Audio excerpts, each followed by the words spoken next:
welcome to the Fermented Homestead. If you're new here, my name is Anna, and on this channel I'm sharing our journey of learning how to turn our home into a homestead.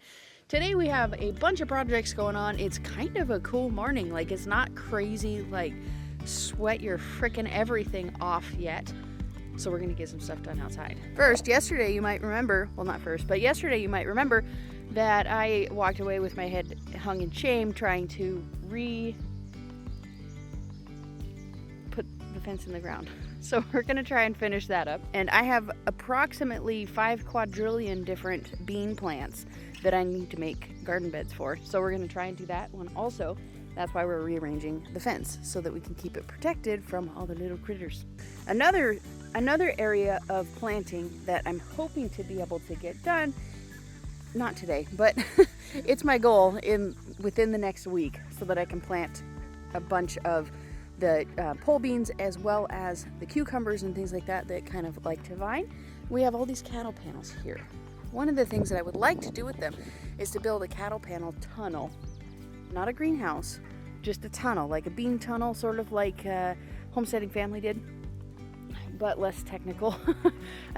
I'm probably gonna do like same as I did with the other ones, cardboard on the ground, covered in dirt, and then hammer in some T-posts and arch the trellises. Like that's kind of my plan. And that's gonna be right here. Another part, because I have 34 cattle panels left, so I could use up maybe 12 of them. That might be pushing it, but I think I could use probably 12 of them and just do like a tunnel going down here. And you know, I'll be doing a little bit set back from the road, maybe like 10 feet off of the road, maybe starting like here. I know you can't really tell perspective on this thing, but that's kind of one thing that I would really like to be able to do, and that would give me a lot of space to be able to grow kind of those things that are just gonna that need the taller arch to kind of go over it.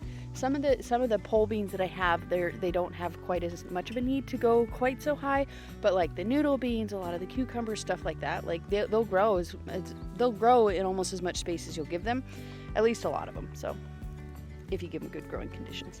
Anyways, let's go tend to the chickens and the ducks so we can actually get to work.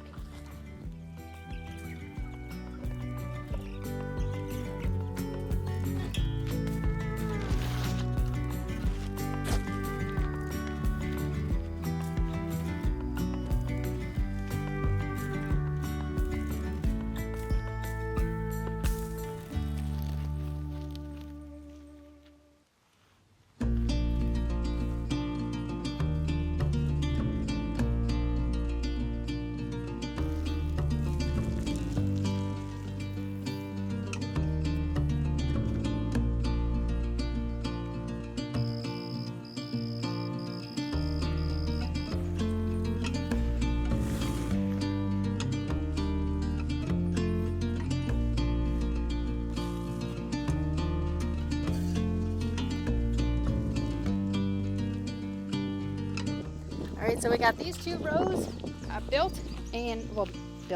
we got these 2 rows laid out.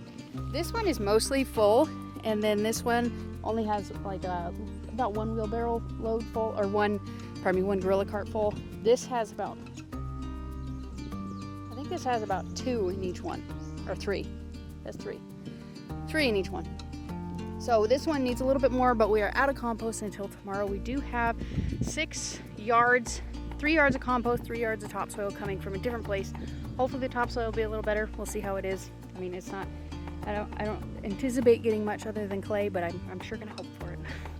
So currently it is insanely hot, and I'm ready to go inside, get some breakfast / lunch, get some water, hydrated, do a little bit of editing, and then we're gonna come back out tonight and really I think I'll have a much better idea of what I want to actually do with these beds.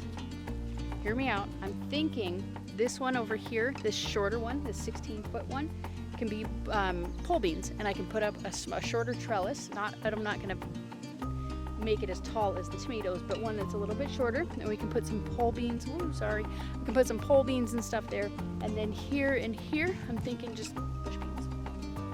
I know that's a lot of beans in one place, but I'm hoping since it's a fall planting, fingers crossed, maybe the Japanese beetles won't destroy them. we'll see how it goes, and if it does, then I'll just cry and plant more. So we're gonna go inside and have ourselves a nice yogurt smoothie with that yogurt that we made yesterday. It's perfect timing because this beeped right as we were walking inside, and so let's go ahead, see what we got here. It looks super promising. Oh yeah, it's got a nice little curd to it. That's awesome. Tastes like warm yogurt. Now we got to divvy this up into jars and make ourselves a nice smoothie with the frozen, what was it? I think I froze peaches. So we're gonna put some frozen peaches in here. Should be delightful.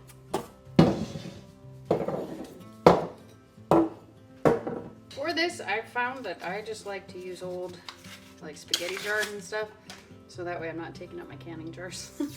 It works out pretty well. And then I also have this jar here. I made a friend at the farmer's market, and we went and picked up some eggs together, and she gave me this jar filled with her homemade granola. So I figure it's only fair to return the jar filled with some homemade raw yogurt.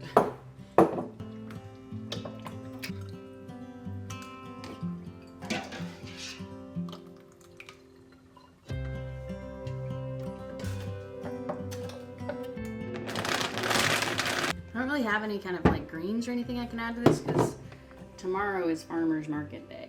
That'll have to do. It's basically like yogurt milk. Whatever. It'll do. It can't be perfect every time. The longer you leave this in the fridge, if I make the same exact smoothie tomorrow, it would probably be delicious. I'm off to edit. We got all of the things edited and got some cleaning done and dinner made, all the fun junk. And so now we are setting up the place where tomorrow we're getting 6 yards of compost slash, 3 yards of compost, 3 yards of topsoil mixed, delivered tomorrow. So I'm just laying out a tarp so that the people will know where to put it down at, because I probably won't be here. Tomorrow is Saturday, and it is the only day that they do deliveries, and I'm going to be at the farmer's market and in town. So I want to make sure that Robert is going to be home. It's not like nobody will be here. I just wanted to make sure that I got the spot all set up nice and neat so there's no question about where to dump it in case I'm not here. I might be here, but probably not.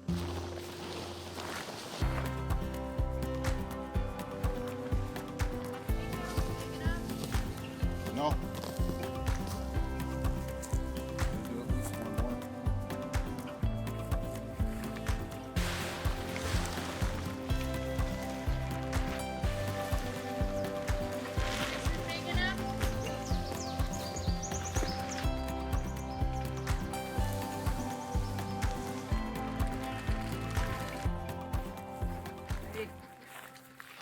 So we got the silage tarp all set up for the delivery tomorrow.